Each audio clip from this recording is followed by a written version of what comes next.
பதிலுரை மாண்புமிகு ஊரக வளர்ச்சித்துறை அமைச்சர் அவர்கள். மாண்புமிகு பேரவைத் தலைவர் அவர்களே, எங்கள் உடலிலும் உயிரிலும் ஊனிலும் என்றென்றும் நிலைத்திருக்கும் தலைவர் கலைஞர் இருக்கும் திசை நோக்கி முதலில் வணங்குகின்றேன். தமிழகத்தின் முதல்வர்களுக்கெல்லாம் முதல்வராக இருக்கக்கூடிய எங்கள் கழகத்தின் தலைவரும் தமிழகத்தின் முதல்வருமான தளபதியார் அவர்கள் தமிழகத்தினுடைய அரசியல் வரலாற்றிலேயே இதுவரை பதிக்க முடியாத தடத்தை பதித்திருக்கிற தொடர் வெற்றியினுடைய நாயகன் எங்கள் ஊரின் மேலான தலைவர் முதல்வர் தளபதியார் அவர்களை நான் வணங்குகின்றேன். அதே போல நடந்து முடிந்த நாடாளுமன்ற தேர்தலில் இளைஞரணியினுடைய செயலாளரும் அருமை தம்பி உதயநிதி அவர்கள் இந்த இயக்கத்தினுடைய 40க்கு 40 வெற்றி பெறுவதற்காக வெயில் என்று பாராமல், மழை என்று பாராமல், இரவு என்று பாராமல் தமிழகம் முழுக்க சுற்றுப்பயணம் செய்து தன்னுடைய உழைப்பால் வெற்றியை பல்வேறு வகையிலே உறுதி செய்தார். கழகத்தினுடைய வருங்காலம் தம்பி உதயநிதி அவர்களுக்கு என்னுடைய வணக்கத்தை தெரிவித்துக் கொள்ள விரும்புகின்றேன். குறிப்பாக இந்த நம்முடைய ஊரக வளர்ச்சித்துறையை பொறுத்தளவில் கிராமங்களை கட்டமைப்பதும் அதே சமயத்திலே கிராமங்களிலே ஒரு பொருளாதார வளர்ச்சியை ஏற்படுத்துவதற்காக பல்வேறு அடிப்படை திட்டங்களை நிறைவேற்றுவது ஊரக வளர்ச்சித்துறையினுடைய பணி. அந்த பணி சிறப்பாக நடைபெற மாண்புமிகு முதல்வர் அவர்கள் இந்த துறைக்கு முதலமைச்சராக பொறுப்பேற்றவுடனே எல்லா துறைகளுக்கும் எந்த அளவிற்கு அவர்கள் கவனம் செலுத்தி அவருடைய சிந்தனையும் அவருடைய எதிர்கால அறிவாற்றலையும் தொலைநோக்கு பார்வையும் செயல்படுத்தினாரோ அதே போலதான் எங்களுடைய ஊரக வளர்ச்சித்துறைக்கும் அவர் செய்திருக்கின்ற சாதனைகள் ஏராளம். அந்த சாதனைகளை நான் இந்த நேரத்தில் உங்களுக்கு நீங்களே கண்கொள்ளா காட்சியாக பார்க்கிறீர்கள். பொதுவாக சொல்ல வேண்டும் என்றால் இதில் நம்முடைய மாண்புமிகு முதல்வர் தலைவர் கலைஞருடைய பாதையையும் வழியையும் அவர் பதித்த முத்திரைகளையும் மறக்காமல் பெரியார் நினைவு சமத்துவம், அண்ணா மறுமலர்ச்சி திட்டம் 2, நமக்கு நாமே திட்டம் 3, இப்படி எண்ணற்ற திட்டங்களை அவர்கள் நிறைவேற்றுவதோடு மட்டுமல்லாமல் தன்னுடைய சிந்தனையால் உருவான புதிய திட்டங்களையும் இன்றைக்கு அவர் உருவாக்கிய கலைஞருடைய திட்டமான வீடில்லா ஏழைகளுக்கு வீடு கட்டி தருகின்ற திட்டம் கிராமத்தில் 1971ஆம் ஆண்டிலே கான்கிரீட் வீடுகள் முதலாக இந்தியாவில் ஏழைகளுக்கு வீடு கட்டி வழிகாட்டிய தலைவர் கலைஞர் அவர்கள். அந்த வழியை பின்பற்றித்தான் இன்றைக்கு கலைஞருடைய கனவு இல்லம் என்ற திட்டத்தை உருவாக்கி ஒரே ஆண்டிலே 1 லட்சம் வீடு, 6 ஆண்டிலே தமிழ்நாட்டிலே குடிசைகள் இல்லாத தமிழகம், வீடே இல்லாத ஏழைகளுக்கு வீடு என்பதை உறுதி செய்கின்ற வகையிலே அரசே முழுவெற்பேற்றுக் கொண்டு 1 லட்சம் வீடுகளுக்கு இன்றைக்கு 3500 கோடியை இந்த அளவிற்கு நிதியை வழங்கிய தலைவர் நம்முடைய தலைவர் தளபதியார் அவர்கள். அது மட்டுமல்ல, இந்த அவையில் இருக்கின்ற உறுப்பினர்களுக்கெல்லாம் இங்கே பேசிய உறுப்பினர்கள் பிரின்ஸாக இருந்தாலும் சதாசிவத்திற்கு மறந்துவிடக்கூடாது. என்ன மறந்துவிடக்கூடாது என்றால், அவர் சொன்னார் மேட்டூர் எல்லாம் குடிசையாக இருக்கிறது என்று. வீடுகள் கட்டித்தரப்படும், கண்டிப்பாக கவலைப்படாதீங்க, நீங்கள் பட்டியலை கொடுங்க, நான் கட்டித்தர சொல்கிறேன். எதற்காக அதை சொல்கிறேன் என்றால், அவர் இன்றைக்கு உருவாக்கி இருக்கிற இந்த கலைஞருடைய கனவு இல்லம் எந்த அளவிற்கு இது எல்லா மாவட்டங்கள்லேயும் வீடுகள் பரிச்சாத்தியமாக நம்ம போய் அந்த மாடல் ஹவுஸை பார்க்குற அளவுக்கு கட்டி வச்சுருக்கோம். தனியார் வீடு கட்டி விலைக்கு வைக்கிறாங்களா, அது மாதிரி வீடு கட்டப்பட்டு இருக்கிறது. சட்டமன்ற உறுப்பினர்கள்லாம் பார்க்கலாம். நீங்கள் இன்னும் ஒன்றே மனதில் வைத்துக் கொள்ள வேண்டும். ஏற்கனவே கட்டப்பட்ட வீடுகள்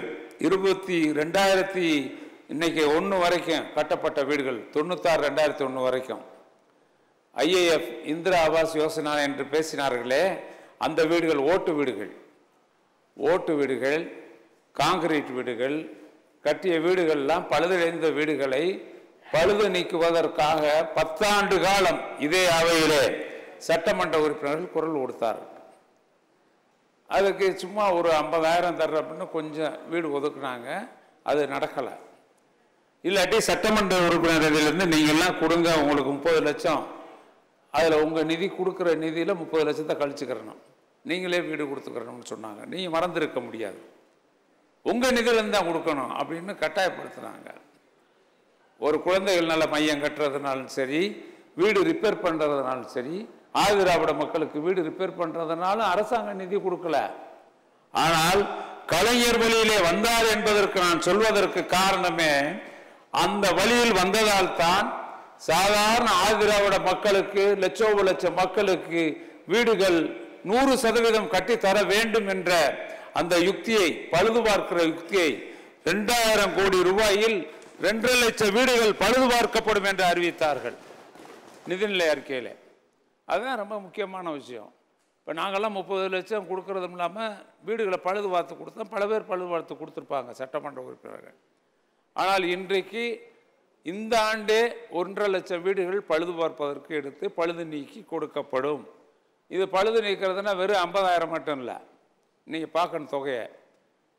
இந்திரா காந்தி IAFல ஓட்டு வீடு கட்டுறது பழுதாக இருந்துச்சுன்னா 70,000 வரை கொடுக்கலாம். குறைந்தபட்சம் 32,000, அதுக்கு மேலே 70,000 வரை கொடுக்கலாம். அதே மாதிரி காங்கிரீட் வீடுகள் பழுதுபட்டு இருந்தால் அந்த வீடுகளுக்கு நீங்கள் கூரை பழுதுபட்டு இருந்தால் 1.5 லட்சம் கொடுக்கலாம். 50,000 எங்கே, 1.5 லட்சம் எங்கே? நீங்கள் 70,000 பழுது நீக்கிறதுக்கு, சாதாரண பழுதுகள் நீக்குவதற்கு 70,000, 1.5 லட்சம் ரூபா இன்றைக்கு கொடுக்கலாம்னு நிதி ஒதுக்கி தாராளமாக ஏழை எளிய மக்களுக்காக வாழ்கின்ற முதல்வர் தளபதியார் அவர்கள் இன்றைக்கு 2,000 கோடி ரூபாய் ஒதுக்கி இருக்கிறார். இந்த திட்டம் சிறப்பாக இந்த ஆண்டே நிச்சயமாக அந்த திட்டத்தை நிறைவேற்றுவோம் என்பதை தெரிவித்துக் கொள்ள விரும்புகிறேன். ஆக குறிப்பாக குழந்தைகள் நலப்பள்ளி போன வட்டம் வேலூரில் 825 கோடி ஒதுக்கி இந்த ஏற்கனவே அறிவிச்சதான், இதை யார் செய்ய முடியும் ஒரு வருஷத்தில்? ஆக மொத்தம் 825 கோடி அறிவித்து இந்த பள்ளிகளுக்கு தொடர்ச்சியாக 825 கோடி, அதனுடைய தொடர்ச்சியாக நாங்கள் கேட்காமலே ஒரு 184 கோடியை கொடுத்து 1009 கோடி கொடுத்து 6600 வகுப்பறைகளில் ஏறத்தாழ 5200 வகுப்பறைகள் கிட்டத்தட்ட கட்டி முடிக்கப்பட்டு தொடர்ந்து கட்டி முடிக்கப்பட்டிருக்கிறது. முதல்ல கொடுத்த பணம் 825 கோடிக்கும் அது கட்டப்பட்டிருக்கிறது. அதில் என்ன சிறப்புங்கிறத நீங்கள் பார்க்கணும். அந்த பள்ளிகள் குழந்தைகள் நேய பள்ளி, ஃப்ரெண்ட்லி சைல்ட் ஸ்கூலுங்கிறத பெருந்தலைவர் காமராஜ் காலத்தில் 1954ஆம் ஆண்டு ஓட்டு கொட்டக உங்கள் பள்ளியில் போய் பிரின்ஸ் அங்கே படிச்சிருப்பீங்க. அந்த பள்ளிகளெல்லாம் இன்றைக்கு பழுதுபட்டு இருந்தால் அவைகளெல்லாம் தரமான பள்ளியாக உயர்த்தி இன்னும் 100 ஆண்டு காலத்திற்கு இந்த பள்ளிகள் குழந்தை நேய பள்ளி என்று மாண்புமிகு முதல்வர் அவர்களால் சிந்தனையால் உதித்த அந்த பள்ளி கட்டடங்களை புதுப்பிக்கின்ற பணி, புதிய பள்ளிக்கூடங்களை கட்டி கொடுக்கின்ற பணி இப்போ சொல்ல போனால் இன்னும் லேட்டஸ்டாக அந்த பள்ளிக்கூடங்க வகுப்பறைகள்லாம் கட்டப்பட்டிருக்கிறது. மிக உயரமான கட்டடம், காற்றோட்டமான கட்டடம், குழந்தைகளுக்கு ஏசி விட வேண்டியதில்லை, காற்றோட்டமான கட்டிடம். இன்னும் சொல்ல போனால் எல்லா வசதி, குழந்தைகள்லாம் பார்த்தா அங்கே இருக்கக்கூடிய படங்கள்லாம் பார்த்தீங்கன்னா நீங்கள் ஒரு ஸ்மார்ட் கிளாஸ் எப்படி இருக்குமோ அது மாதிரி இன்றைக்கி தரம் உயர்த்தியிருக்காரு. அதே சமயத்தில் உறுதியும் செய்திருக்கிறார்கள். அதிகமான நிதியை ஒதுக்கி ஏற்கனவே பள்ளிகளுக்கெல்லாம் ஒரு கிளாஸ் ரூமுக்கு நம்ம 12 லட்சம் கொடுப்போம், 15 லட்சம் கொடுப்போம், 30 லட்சம் கொடுத்துருக்காரு. அரசுடைய நிதியை கொடுத்து இன்றைக்கி 6500 வகுப்பறைகள் இன்றைக்கு கட்டுவதற்கு இந்த ஆண்டே முடிக்கப்படும் என்ற மகிழ்ச்சியான செய்தியை தெரிவிக்க விரும்புகிறேன். ஏன்னா காமராஜுக்கு பின்னாடி யாரும் அவர் கட்டின கட்டிடத்தை பள்ளிக்கூடத்தை திரும்பி பார்க்கல. அங்கே லைப்ரரி, சதன் திருமலைக்குமார் சொன்ன மாதிரி இருக்கக்கூடிய லைப்ரரிகள், கிராமத்தில் இருக்கக்கூடிய லைப்ரரிகள், அங்கே இருக்கக்கூடிய டாய்லெட் வசதி, இப்போ அனைத்து பள்ளிகளிலும் இருக்கக்கூடிய பள்ளிகளுக்கு சுற்றுப்புற சுவர் கட்டப்படும் என்பதை நம்முடைய பேரவைத் தலைவர்களுக்கும் தெரிவித்துக் கொள்ள விரும்புகின்றேன். அது மட்டும் இல்லை, அனைத்து கிராம ஒருங்கிணைந்த அண்ணா மறுமலர்ச்சி திட்டம், ஏற்கனவே அண்ணா மறுமலர்ச்சி திட்டம் நம்ம ஆரம்பித்தோம். கலைஞர் ஆரம்பித்த திட்டம், அது முத்தான திட்டம். அவர் ஆரம்பிக்கையில் ஒரு கிராம ஊராட்சிக்கு ஒரு ஊராட்சிக்கு பிரின்ஸு 1 கோடி கொடுத்தார். யார்? கலைஞர். 1 கோடி அன்னைக்கு 1 கோடி 96 கொடுத்துருந்தா இன்றைக்கி எத்தனை கோடி மதிப்பு நீங்கள் நல்லா பார்க்கணும். இது ஒரு பஞ்சாயத்து யூனியனுக்கு ஒரு ஊராட்சி. இப்போ அதெல்லாம் இன்றைக்கு அனைத்து கிராம அண்ணா மறுமலர்ச்சி திட்டம் இந்திய ஆண்டுகளில் 12,525 பஞ்சாயத்துக்களை எடுத்து இதுவரைக்கும் 69,000 பணிகள் எடுக்கப்பட்டது. அனைத்து கிராம அண்ணா மறுமலர்ச்சி திட்டத்தில் 69,000 பணிகள், 55,000 பணிகள் இதுவரை முடிக்கப்பட்டிருக்கிறது. முடிக்கப்பட்ட பணிகள் 55,000. பஞ்சாயத்து பார்த்தீங்கன்னா 10,187 பஞ்சாயத்து. இன்னும் முடிக்க வேண்டிய பஞ்சாயத்து 2,338 தான் இருக்குது. முடிச்சாச்சுன்னா 5 ஆண்டுகளில் எல்லாம் முடிஞ்சு போச்சு. ஆக தொடர்ச்சியாக ஒருங்கிணைந்த அண்ணா மறுமலர்ச்சி திட்டத்தின் மூலமாக அங்கள் குழந்தைகளை தூர்வாருவது, மின்விளக்கு வசதிகள் அமைப்பது, சாலைகள் வசதிகளை செய்வது, இவைகள் அனைத்தும் இன்றைக்கு செய்யப்பட்டு வருகிறது. செய்யப்பட்டு நம்ம ஒரு தன்னிறைவற்ற ஊராட்சியாக தரம் உயர்த்தப்பட்டு இருக்கிறது அண்ணா மறுமலர்ச்சி திட்டத்தால். இந்த ஆண்டும் நம்ம முழுமையாக செய்து முடிக்கிறதற்கு அனைத்து திட்டங்களையும் நாம் தயார் நிலையிலே இருந்து கொண்டு இருக்கிறோம்.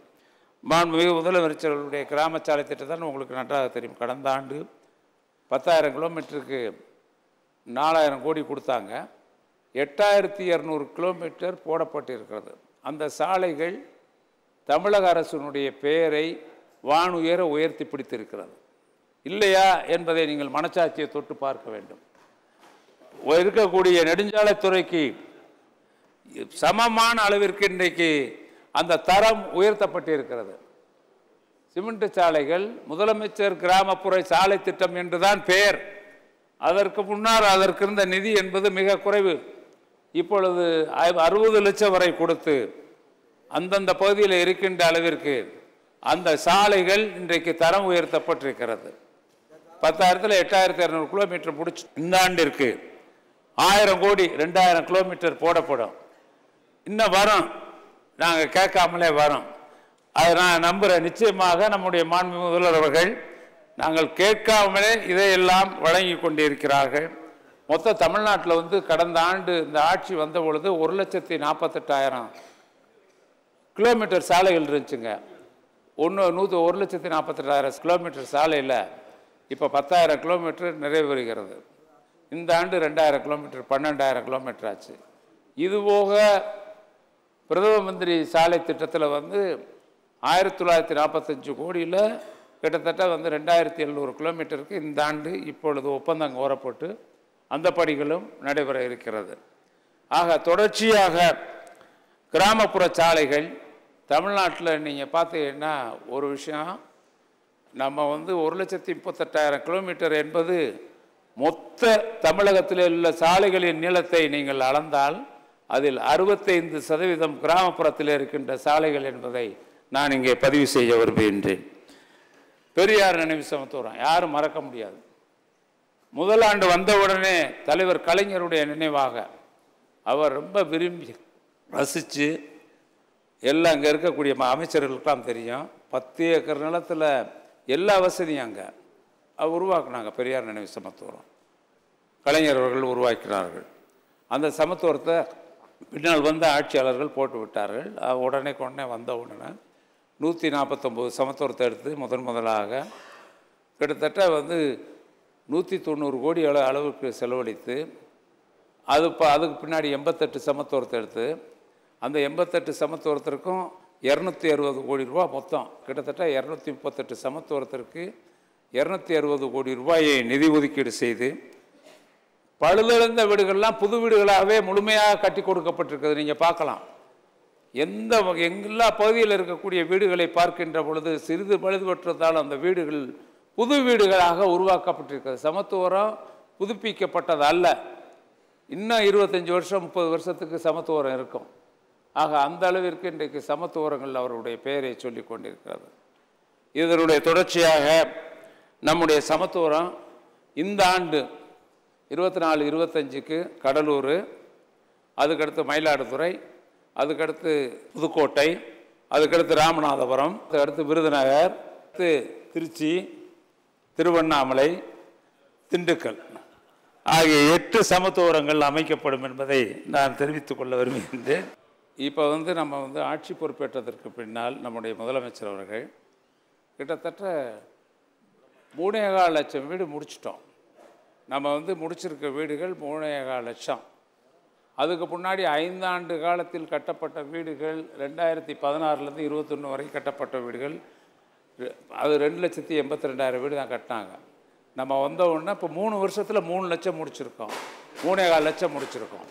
இதுதான் இன்றைக்கு திராவிட மாடல் ஆட்சிக்கும் கடந்த கால ஆட்சிக்கும் உள்ள வேறுபாடு என்பதை நீங்கள் புரிந்து கொள்ள வேண்டும். இது போக இப்போ மீதம் இருக்கிறது பிரதம மந்திரி வீடு கட்டும் திட்டத்தில் இன்னும் 97,000 வீடுகள் தான் பாய்க்கிறது. இதில் மத்திய அரசினுடைய பங்கு என்பது 38% தான். 60-40 மாநில அரசு 60 ஏற்றுக்கிறோம். அதில் கூட மனமும் நம்ம 60-40 ஏற்றுக்கிட்டு 3.5 லட்சம் வீடை 3 வருஷத்தில் கட்டிட்டோம். அவங்க 2.82 லட்சம் வீடுகள் தான் கட்டப்பட்டது. அதே சமயத்தில் பசுமை வீடுகளை பொறுத்தளவில் 24,000 வீடை கட்டாமே போயிட்டாங்க. இப்போ நாங்கள் கட்டி முடித்து 193 வீடு தான் பாய்க்குது. அவர்கள் கட்டியிருந்தாலும் அதை விடாமல் தொடர்ந்து அதை நிறைவேற்றக்கூடிய அரசாக இருக்கிறது. ஜல்ஜீவனை பொறுத்தளவில் நம்ம கிட்டத்தட்ட இந்த அரசு பொறுப்பேற்ற பின்னால் இவரெல்லாம் டேங்க் கேட்டார். ஓவர் டேங்க் எந்த நிதியிலேருந்து கொடுக்க முடியும்? ஜல்ஜீவன் திட்டத்திலேருந்து நம்முடைய அமைச்சர் அவர்கள் அந்த ஜல்ஜீவன் திட்டத்தில் அவருடைய செயலர், இன்றைக்கு தலைமைச் செயலராக இருக்கக்கூடிய சிவதாஸ் மீனா அவர்கள் நம்முடைய மாண்பு முதலிடத்திலே சொன்ன உடனே அவரை அழைத்து சொன்னார்கள். உடனே அவர் 209 கோடி கொடுத்தார், தொடர்ச்சியாக கொடுத்தார் முதலமைச்சர். பல்வேறு நிதிகளை ஒருங்கிணைத்து உயர்நிலை நீர்த்தேக்க தொட்டிகள் கட்டுவதற்கு இதற்கு முன்னால்லாம் என்ன இருந்துச்சுன்னு கேட்டிங்கன்னா மொத்தம் 7.5 மீட்டர் தான். ஒரு டேங்க்கு, வாட்டர் டேங்க்கு 7.5 மீட்டர் தான். இப்போ அதை உயர்த்தி மேட்டான பகுதிகளுக்கெல்லாம் தண்ணீர், மேட்டில் வாழ்கின்ற மக்களுக்கெல்லாம் தண்ணீர் போக வேண்டும் என்பதற்காக ஏறத்தாழ 12 மீட்டர் உயரத்திற்கு உயர்த்தி இன்றைக்கு தண்ணீர் வழங்குவதற்காக அந்த பணிகள் அதிவேகமாக நடைபெற்று கொண்டிருக்கிறது. இப்போ டேங்க்கு வேணும்னு நிறையா பேர் கேட்டுக்கிட்டே இருந்தாங்க, பூரா கொடுத்துக்கிட்டே இருக்கோம். இனிமேல் அடுத்த வருஷம்லாம் டேங்க் கேட்கறதுக்கு யாரும் இருக்க மாட்டாங்கன்னு நினைக்கிறேன். தமிழ்நாட்டில் அனைத்து டேங்க்குகளும் கிராமப்புறங்களில் இப்போ வீதிக்கு ஒரு டேங்க் கேட்க ஆரம்பிச்சிட்டாங்க. இதுதான் தேவை என்பது. வான்ட்ஸ் ஆர் அன்லிமிட்டெட் என்று சொல்வார்கள். தேவை என்பது அளவில்லாதது. எப்பயும் கேட்டுக்கிட்டே இருப்பாங்க, நிறைவேறினாலும் கேட்டுக்கிட்டே இருப்பாங்க. எவ்வளவு கொடுத்தாலும் நிதி போதாது தான். ஆனால் நம்முடைய முதல்வர்கள் நிதி நிலைமை இல்லை என்றாலும் அதை சிக்கனமாக பயன்படுத்தி அத்தியாவசியமான நம்முடைய வளர்ச்சித்துறைக்காக ஏராளமான நிதியை ஒதுக்கி தந்திருக்கிறார்கள். இதிலும் இன்றைக்கு ஜல்ஜீவன் திட்டத்தில் 1,04,00,000 வீடுகளுக்கு அதாவது குழாய் இணைப்பு வழங்கி இருக்கிறோம். மொத்த வீடு 1,25,00,000 வீடு என்று கணக்கிடப்பட்டிருக்கிறது. 1,25,00,000 வீடு, 1,04,00,000 வீட்டுக்கு நம்ம குழாய் இணைப்பு கொடுத்துட்டோம். அது இவர் ஜல்ஜீவன் திட்டத்தில் இப்போ கூட்டு குடிநீர் திட்டங்கள் நிறைவேற்றப்பட்ட உடனே அந்த 24 லட்சமும் கொடுத்துருவோம். ஆக அந்த அளவிற்கு இன்றைக்கு இந்த துறையை பொறுத்தளவில் சிறப்பாக திட்டங்கள் நிறைவேற்றப்பட்டிருக்கிறது. நமக்கு நான் சொல்ல வேண்டிய அவசியமே இல்லை. 100 கோடி முதல்ல அறிவித்தாங்க, அப்புறம் 150 கோடி வரைக்கும் நம்முடைய மாண்பு முதல்வர்கள் தந்திருக்கிறார்கள். மகிழ்ச்சி. அது இருக்கக்கூடிய ஒருங்கிணைந்த ஒப்படைக்கப்பட்ட வருவாய் திட்டம், SCPR, பூல் அசைன்மெண்ட் ரெவென்யூ என்று சொல்வார்கள். அதில் வரக்கூடிய வருவாய்கள்லாம் முழுமையாக நீங்கள் பார்த்தீங்கன்னா 102 திட்டங்களில் நம்ம ஊராட்சி ஒன்றிய கட்டிடங்கள் கட்டுவதற்கு, மாவட்ட ஊராட்சி கட்டடம் கட்டுவதற்கு, இது போக பொதுவான பணிகளுக்காக எரிவாயு தகன மேடை, நம்முடைய நகராட்சியினுடைய பேராட்சியின் சார்பாக தான் எரிவாயு தகன மேடை கட்டுவார்கள். கடந்த ஆண்டு 10 எரிவாயு தகன மேடை, இந்த ஆண்டு 10 எரிவாயு தகன மேடை. கிட்டத்தட்ட அதற்காக 361 கோடி ரூபாய் இன்றைக்கு ஒதுக்கீடு அந்த பணம் அன்னைக்கு செலவழிக்கப்பட்டிருக்கு 102 திட்டங்களுக்காக. தொடர்ந்து அந்த பூலசைன் ரெவன்யூ மூலமாக இந்த பணிகளெல்லாம் தொடர்ந்து செய்யப்படும் என்பதையும் நான் தெரிவித்துக் கொள்ள விரும்புகின்றேன். மகாத்மா காந்தி தேசிய ஊரக வேலைவாய்ப்பு திட்டம் அதில் தான் பேசுனாங்க. அந்த திட்டம் ஒரே ஒரு கம்பேரிசன் சொல்லிடுறேன். என்னன்னா, நீங்கள் இது 2000 ஆரம்பிக்கப்பட்ட திட்டம். 2006 தான் ஊரக வேலை உறுதியளிப்பு திட்டம் நம்முடைய மாண்புமிகு கலைஞர் அவர்கள் ஆட்சியில் இருந்த பொழுது முதலாக ஆரம்பித்தோம். இந்தியாவில் எல்லா மாவட்டங்கள்லேயும் முதல் மாவட்டமாக வந்தது திண்டுக்கல் மாவட்டம் தான் இந்த திட்டத்தை நிறைவேற்றினதில்லை. இப்போ நான் பதிவு பண்ணுறேன் இந்த இடத்துல. ஆக இப்போ நான் நம்முடைய மாண்புமிகு முதல்வர் அவர்களால் இந்த துறை அவருடைய சீரிய முயற்சியால் இந்த வேலை வாய்ப்பெல்லாம் அந்த கிராமங்களுக்கு கொடுக்கணும்னு சொன்னாங்க. சொல்லையில் 2006 2021 வரைக்கும் மொத்த அந்த குழுக்களுடைய எண்ணிக்கை கிளஸ்டர் 23,000 தான் இருந்துச்சு. இப்பொழுது அது 28,000. 4,700 கிளஸ்டர் ஒரே ஆண்டிலே உருவாக்கி 41 கோடி வேலை நாட்களை உருவாக்கி ஏறத்தாழ 11,000 கோடி, தோராயமாக 11,000 கோடி. அதில் நம்முடைய எல்லாமே நம்ம அந்த திட்டம் சிறப்பாக செயல்படுத்தினோம் என்று இந்தியாவில் இருக்கக்கூடிய அனைத்து மாநிலங்களும் இன்றைக்கு தமிழகத்தை பார்த்து செல்கிறது. ஏன்னா 3 மடங்கு மக்கள் தொகை உள்ள உத்தரப்பிரதேசம் அவர்கள் நிறைவேற்ற முடியவில்லை. ஆனால் 41 கோடி வேலை நாட்களை உறுதி செய்து இன்றைக்கு சாதனை படைத்திருக்கின்ற அரசு நம்முடைய முதல்வருடைய அரசு என்பதை நான் இங்கே தெரிவித்துக் கொள்ள விரும்புகின்றேன். சம்பளமெல்லாம் நம்ம ஒன்று உயர்த்தினோம், அப்புறம் மத்திய அரசு உயர்த்திடுச்சு. எம்எல்ஏல தான் நீங்கள் கேட்டீங்க 5 கோடி வேணும் 6 கோடி வேணும்லாம் கேட்டீங்க. கேட்டால் கொடுக்கக்கூடிய நம்முடைய முதலமைச்சர் வருவார்கள். அவைக்கு வருகின்ற பொழுது உங்களுடைய கோரிக்கையை வைத்துக் கொள்ளுங்கள். நிச்சயம் அவரிடத்தில் கேட்டு அது சம்பந்தமாக முடிவு செய்யப்படும் என்பதை தெரிவித்து, இதில் ரொம்ப முக்கியமான கிராமங்களுக்கெல்லாம் முக்கியமான விஷயம், இவர் ஒன்றுமே பண்ணலைங்கிறாரு விவசாய மந்திரி. பண்ணுவோம், எப்படி பண்ணுவோம்? அதாவது 500 மைனர் இரிகேஷன் டேங்க்ஸ் இருக்குல்ல, கிராமங்களில் இருக்கக்கூடிய எம்ஐ டேங்க்ஸ், அது இயந்திரங்களின் மூலமாக அதுக்கு வருகின்ற வரத்து வாய்க்கால்கள், குளங்கள் 500 கோடியிலே அது தமிழகத்திலே புனரமைக்கப்படும் என்று மாண்புமிகு முதலமைச்சர் அவர்கள் தெரிவித்து இருக்கிறார்கள். இது போக இன்னும் ஏராளமான திட்டம் இருக்குது, நிச்சயம் வரும், எதிர்பாருங்கள் என்பதை மட்டும் நான் இந்த நேரத்தில் தெரிவித்துக் கொள்ள விரும்புகின்றேன். இந்த துறை மிக சிறப்பாக இயங்குவதற்கு எங்களுக்கு வழிகாட்டிய எங்களுடைய முதல்வர் தளபதியார் அவர்களுக்கு, என்னுடைய உயரின் மேலான தலைவர் அவர்களுக்கு மீண்டும் மீண்டும் என்னுடைய நன்றி வணக்கத்தை தெரிவித்து அறிவிப்புக்கு வருகிறேன். நன்றி, வணக்கம். 500 கிராம ஊராட்சிகளுக்கு, ஊராட்சி மன்றங்களுக்காக அலுவலக கட்டிடங்கள் கட்டப்படும் இந்த ஆண்டு. 500 ஊராட்சிகளுக்கு மறந்துடாதீங்க. 500 ஊராட்சி, மொத்தம் 234 பேர் இருக்காங்க, பார்த்துக்கோங்க. ஒவ்வொருக்கு இல்லை. புதிதாக 10 ஊராட்சி ஒன்றிய அலுவலகங்கள் கட்டப்படும். ஒருங்கிணைந்த ஊரக வளர்ச்சி மற்றும் ஊராட்சி அலுவலக வளாகம் புதுக்கோட்டை மாவட்டத்தில் கட்டப்படும். 3. 4. ஊரக வளர்ச்சி மற்றும் ஊராட்சித்துறை திட்ட இயக்குநர்களுக்கு 5 முகாம் அலுவலகத்துடன் கூடிய குடியிருப்புகள் புதிதாக கட்டப்படும். ஊரக வளர்ச்சி மற்றும் ஊராட்சி பணிகளை கண்காணிக்க 480 புதிய வாகனங்கள் வழங்கப்படும். 2500 கிராம ஊராட்சிகளில் உள்ள மேய்க்கால் நிலங்களில் கசிவு நீர் குட்டைகள் மற்றும் மரம் நடுதல் போன்ற பணிகள் 400 கோடி மதிப்பீட்டில் மேற்கொள்ளப்படும். 5000 மேல்நிலை நீர்த்தேக்க தொட்டிகள் தானியங்கி முறையில் ஆட்டோமேட்டிக்காக 5000 மேல்நிலை நீர்த்தேக்க தொட்டிகள் தானியங்கி முறையில் ஆட்டோமேட்டிக்காக கரண்ட் வர்றப்பெல்லாம் ஆன் ஆயிரும், ஓடிடும். டேங்க் நம்பிக்கிறோம், ஏன்னா டேங்கருக்கு நம்ம ஃப்ரீயாக இருக்கலாம். இதெல்லாம் நீங்கள் பேசையில் சொன்னீங்க, டேங்க் ஆப்ரேட்டர் சம்பளம் அது இது எல்லாம் சொன்னீங்க. அதை பற்றி நம்முடைய துறையினுடைய ஆய்விலே இருக்கிறது. நிச்சயம் விரைவில் அதற்கு உரிய முடிவு எடுக்கப்படும்.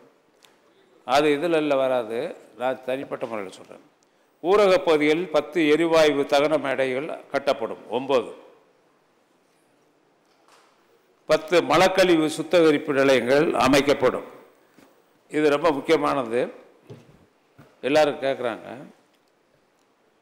ஊராட்சி ஒன்றியங்களில் 1100 குழந்தை நேய வகுப்பறைகள் கட்டப்படும்.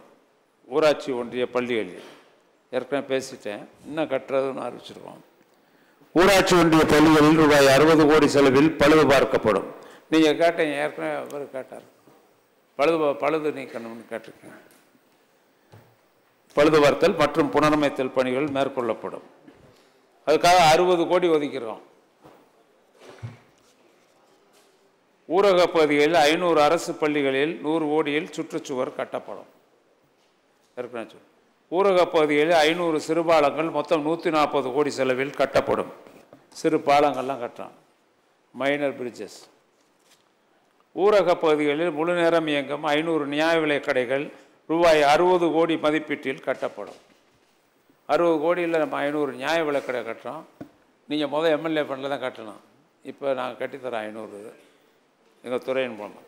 ஊரக பகுதியில் 500 புதிய குளங்கள் 250 கோடி மதிப்பீட்டில் அமைக்கப்படும்.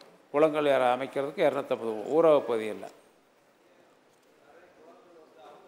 சுத்தமாக சுகாதாரமான காற்றை சுவாசிப்பதற்காக எல்லாம் குளம் அமைக்கிறோம், எல்லாம் வாய்க்கால்லாம் வெட்டுறோம். ஆக அனைத்து பணிகளும் நிறைவேற்றப்படும் என்பதை தெரிவித்து, நான் கொடுத்த வெட்டு தீர்மானங்களை திரும்ப பெற்று, நீங்கள் கொடுத்த வெட்டு தீர்மானம்லாம் படித்தேன், ரோடு தான் கேட்டிருக்காங்க, வீடு கேட்டிருக்காங்க. ஆனால் இந்த ஆண்டு கன்னியாகுமரியெல்லாம் அந்த வருஷமே முழு வீடும் கட்டி கொடுத்துருவோம். நீங்கள் கொடுங்க பட்டியலை, நாங்கள் அதிகாரிகளை சென்று அது பூரா பார்க்க சொல்லி அந்த வீடுகள் 15 மாவட்டங்களில் ஒரு கணக்கெடுப்பின்படி 15 மாவட்டங்களில் முழுமையாக வீடு இந்த ஆண்டே கட்டி முடிக்கலாம் என்று கருதுகின்றோம். எனவே அது சம்பந்தமாக முதலமைச்சரோடு கலந்து நிச்சயமாக அதை நிறைவேற்றுவோம். மற்ற இடங்கள்லையும் கடலூரில் நிறையா குடிசை இருக்குது, அதனால் நம்ம செல்வப்பெருந்த கடலூரில் நிறையா குடிசை இருக்குது, நம்ம குடிசை நிறையா இருக்குது. ஆமாம், அதனால் நிறையா வீடு கட்டி கொடுக்கலாம். அவங்க பசுமை வீடு எடுத்து கட்டாமல் போயிட்டாங்க, இப்போ நம்ம கட்டி கொடுக்குறோம். ஆக அத்தனை வீடுகளும் கட்டித்தருவதற்கு உரிய நடவடிக்கை எடுக்கப்படும், தொடர்ச்சியாக எடுக்கப்படும். இந்த ஆண்டு 1 லட்சம் வீடு உறுதியாக கட்டப்படும். அதில் 15 மாவட்டங்கள் இந்த பணிகள் அடுத்த ஆண்டு கூட்ட நடக்கின்ற பொழுது அது முடிவுறுவதற்கு வேண்டிய நடவடிக்கைகள் மேற்கொள்ளப்படும் என்பதை சொல்லி நம்முடைய மாண்புமிகு உறுப்பினர்கள் இது மானிய கோரிக்கையை நிறைவேற்றி தர கேட்டுக்கொள்கிறேன். இந்த வீடியோ உங்களுக்கு பிடிச்சிருந்தா ப்ளீஸ் லைக் அண்ட் ஷேர் பண்ணுங்க. மறக்காம எங்க சேனலை சப்ஸ்கிரைபும் பண்ணுங்க.